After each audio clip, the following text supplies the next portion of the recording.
There is a math to betrayal that nobody talks about. It's not just the money, though the money is staggering.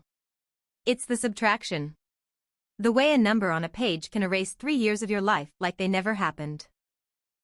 $540,000. That's what my mother's house sold for. The house I grew up in. The house I cleaned out alone on weekends while my sister posted photos from Napa. The house where I learned to change my mother's oxygen tank, where I memorized the sound of her morphine pump, where I paid every hospital bill that arrived in a white envelope with a window. 3 years. $85,000 of my own money. My teaching salary, my savings, my future, poured into keeping her comfortable while my sister sent flowers and excuses. And when the lawyer called me into his office 6 weeks after the funeral, I learned that my sister, my golden child sister, the one who'd been too busy to visit, had already taken every penny. The house money. The life insurance. The account Mom had sworn was split between us. Gone. Spent. A down payment on a home I wasn't invited to see, a car I wasn't allowed to touch, and a kitchen renovation that cost more than my annual salary. I didn't scream. I didn't throw the chair. I sat there, I looked at my sister, and I just said 5 words. 5 words that turned a victory parade into a reckoning. Because what she didn't know, what none of them knew, was that my mother, in one of her last lucid moments, had looked into my phone camera and told the truth. And I had been saving that truth like a bullet. So settle in.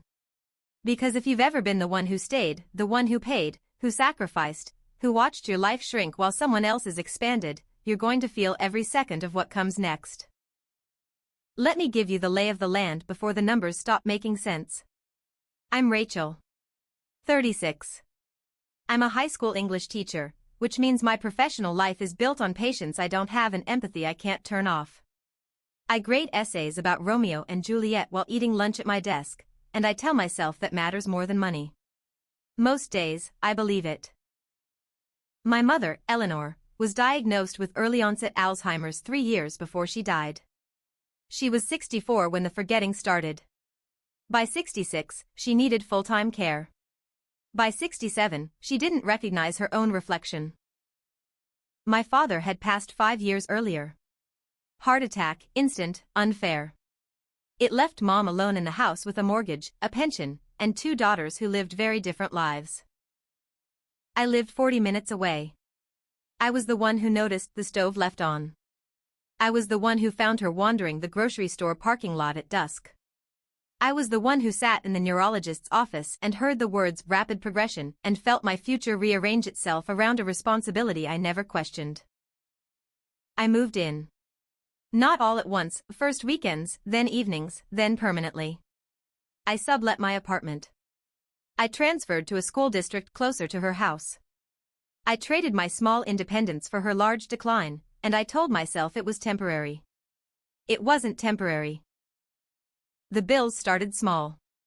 Prescriptions. Home health aides. Then the hospital stays, pneumonia, a fall, an infection that wouldn't clear.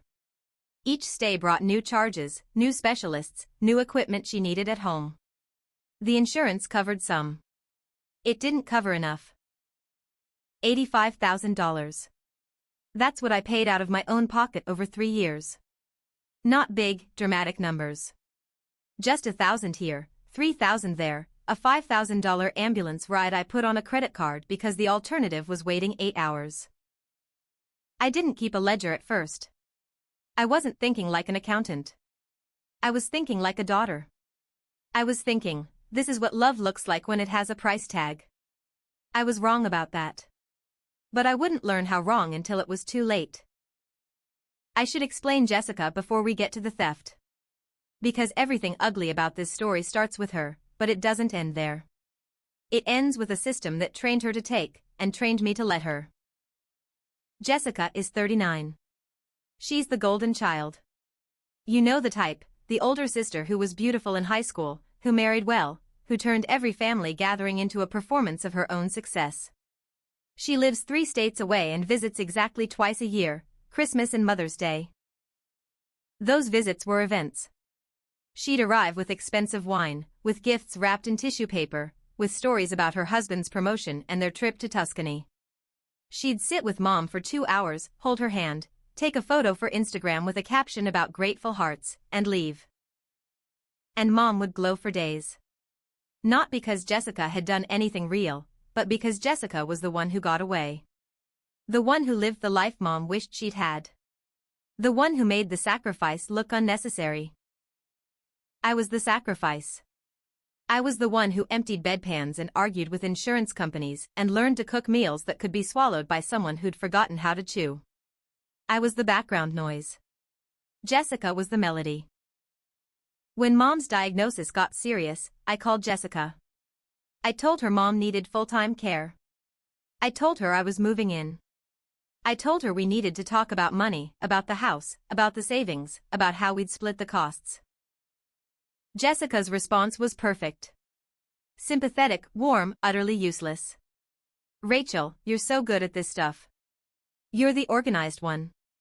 I'll send what I can, but Mark and I just bought the new place, and you know how tight things are. She sent $500 a month. For 3 years.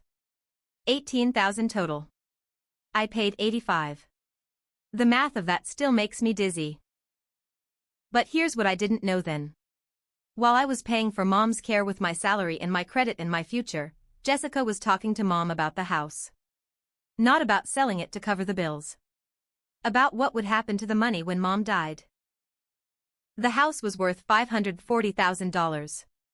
A modest 3-bedroom in a neighborhood that had gentrified while we weren't looking.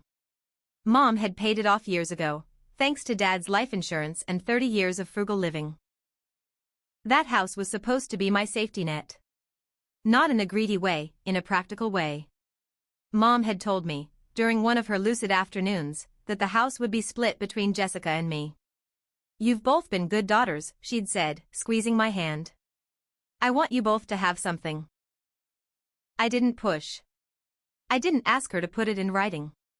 I was her daughter, not her lawyer, and negotiating over her death while she was still alive felt ghoulish. I told myself, the bills I'm paying now are my investment. When the house sells, I'll get my share. It'll even out. That was the logic that let me sleep at night. That, and the belief that my sister, whatever her flaws, wouldn't steal from me. She didn't steal from me, exactly. She just took everything before I knew it was available to take. Here's how it worked. Jessica convinced Mom, during a window of confusion, or maybe a moment of clarity weaponized by guilt, to add her name to the investment account where the house sale proceeds would sit. She convinced Mom that she was handling the finances now, that it was too stressful for me, that I had enough on my plate. Then, when Mom finally passed, Jessica didn't wait for probate. She withdrew the entire $540,000 from the joint account, which became hers automatically upon death, and transferred it into accounts I couldn't see. By the time the lawyer called me, 6 weeks after the funeral, she had already bought a new house. A new car. A kitchen renovation she posted about with the caption manifesting abundance. I found out in a conference room with bad fluorescent lighting. The lawyer, a kind man who looked like he wanted to be anywhere else, slid a document across the table. The investment account was joint tenancy with right of survivorship, he said. Your sister had full legal access the moment your mother passed. There's no estate left to probate. I stared at the paper. The numbers didn't move. They just sat there, indifferent, while the room tilted. And the hospital bills I paid? I asked. The $85,000? He looked at his hands. I'm sorry, Rachel. There's no mechanism to recover that from the estate. The estate is empty. I didn't cry. I think I was too shocked to cry.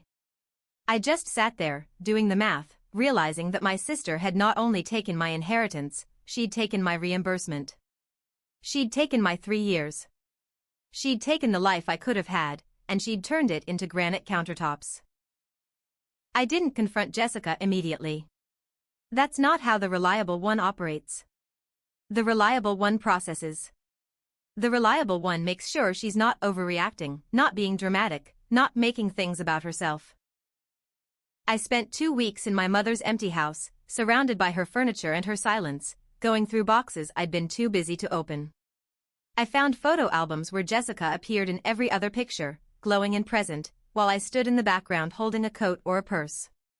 I found report cards where Jessica got praise for B's and I got silence for A's. And then, in a box of old scarves and gloves, I found the ledger. Not mine. Mom's.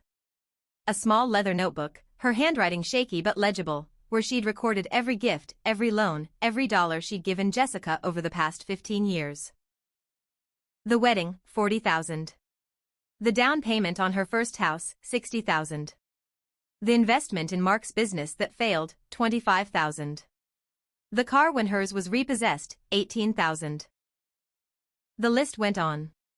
Page after page of a one-way river, flowing from my mother to my sister, while I worked summers and took out loans for my teaching credential. At the bottom of the last page, Mom had written something that stopped my breath. Rachel has never asked for anything. She paid for my care. The house money is hers. Jessica already got hers. I told Jessica this on March 14th. She cried and said she understood. March 14th, 6 weeks before Mom died. I sat on the floor of her closet, holding that notebook, and I felt something I can only describe as a wall cracking. Not rage. Not grief. Something harder and cleaner. Certainty. I called the lawyer back. I asked him one question: if I can prove my mother intended the money for me, is there anything we can do? He paused. Intent is difficult to prove after death. Unless you have something concrete. A recording. A video. Something time-stamped. I thought about my phone. About the hundreds of videos I'd taken of Mom during her illness, not for evidence, but for memory. The way she smiled when she still knew my name. The way she hummed old songs. The afternoon she'd been unusually clear, unusually present, and I'd filmed her because I was terrified of forgetting what she looked like when she was still herself. I pulled up my camera roll. I scrolled to March 12th. 2 days before the date in the ledger. And I pressed play. The video was 2 minutes and 14 seconds long. I had filmed it on a Tuesday afternoon, during one of Mom's rare lucid windows. The sun was coming through her bedroom window, and she was sitting up, alert, more present than she'd been in months.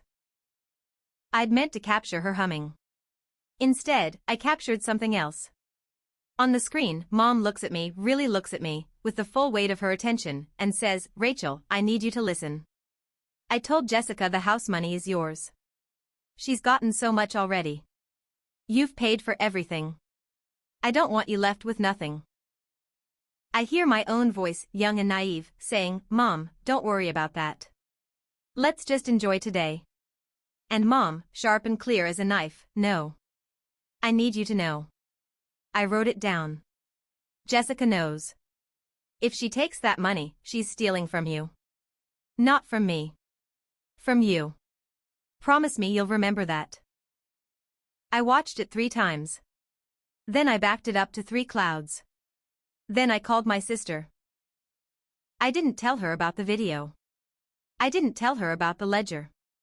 I just asked her to meet me at the lawyer's office. I said I had questions about the estate. I said it calmly, the way you might ask about the weather. She agreed. Confident, generous, the magnanimous victor granting an audience. She arrived in a cream-colored coat I'd never seen before. She hugged me like we were grieving together.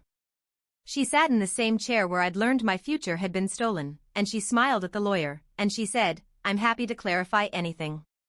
I know this is confusing for Rachel." Confusing. That's the word she used. As if I was a child who couldn't understand arithmetic. The lawyer looked at me.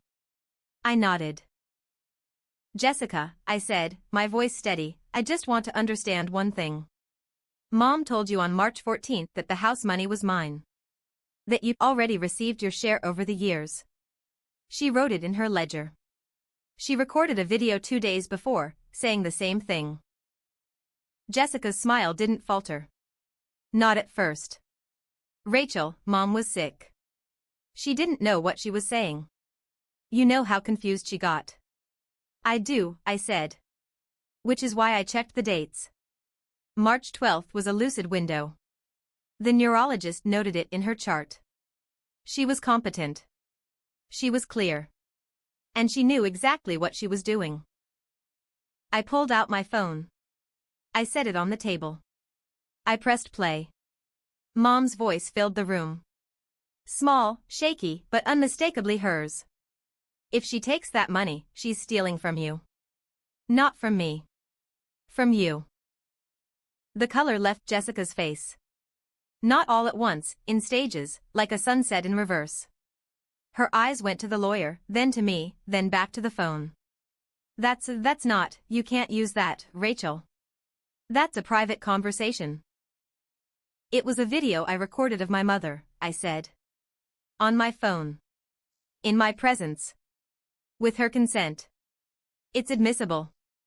And the ledger, her handwriting, her records, her math is in my possession. I leaned forward. Not aggressive. Just close enough that she could see I wasn't bluffing. I didn't come here to fight, Jessica. I came here to give you a choice. You can return the money Mom intended for me. Or I can file a civil suit for fraudulent transfer, and we can let a judge watch that video and read that ledger in front of a jury. The room was silent. The lawyer sat very still. Jessica's hands were shaking. You'd really sue your own sister? I looked at her. At the coat I'd paid for, at the life she'd built while I emptied bedpans, at the face that had never once asked if I was okay. I just said. Mom left a message. I stood. I picked up my phone. I walked to the door. You have 2 weeks, I said. After that, the message goes to a judge. And I left. She didn't wait 2 weeks. She called in 4 days. Not from her own phone, from the lawyer's office. She'd hired separate counsel, which told me everything I needed to know about her confidence. The settlement was simple. Jessica would return $300,000, the approximate value of the house after subtracting the gifts Mom had already given her over the years, plus a penalty for the speed of her theft. She would keep the new house but refinance it to cover the payment. She would sign a document admitting the transfer was improper, though not technically illegal. It wasn't the full $540,000. It wasn't even the full amount minus her gifts. But it was enough to pay off my debts, buy a small condo, and put the rest in a retirement account I should have started a decade ago. The lawyer told me I could push for more. I told him no. Not because I didn't deserve it, but because I was tired. Because every hour I spent fighting her was another hour she stole from me, and I was done giving her my time. We signed the papers in the same conference room. Jessica wouldn't look at me. She sat across the table, thinner than she'd been, her new coat absent, and she signed where her lawyer pointed. When it was over, she stood to leave. She paused at the door. She didn't apologize. She just said, I didn't think you'd fight back. You never do. I looked at her. I didn't either, I said. But Mom believed I would. And she was right. She left. I haven't spoken to her since. So here's the verdict, the part this channel is really about, the part one want you to sit with. My sister did something unforgivable. She watched me drain my savings, my energy, my 30s, into caring for our mother, and she took the reward for herself. She used my reliability against me. She assumed, correctly, for 3 years, that I would be too busy being good to notice I was being robbed. But here's the harder truth I had to swallow. She could only do it because I'd taught her she could. For 36 years, I'd been the one who didn't ask. The one who didn't push. The one who accepted the explanation that she was too busy and I was so good at this stuff, as if competence was a consolation prize for being exploited. That's the thing about being the reliable one. Your reliability becomes permission. People stop asking what you'll give and start assuming. And the longer you stay quiet, the more expensive your silence gets, until you're sitting on a closet floor, holding a ledger that proves your own family calculated your worth and found it cheaper to ignore you. I used to think fairness was automatic. That if you did the right thing would find its way back to you. I don't think that anymore. Fairness is a door you have to build yourself. You have to document the hours, save the receipts, record the conversation, and be willing to walk into a lawyer's office and demand what you're owed. You have to be willing to be the difficult one. The dramatic one. The sister who sues.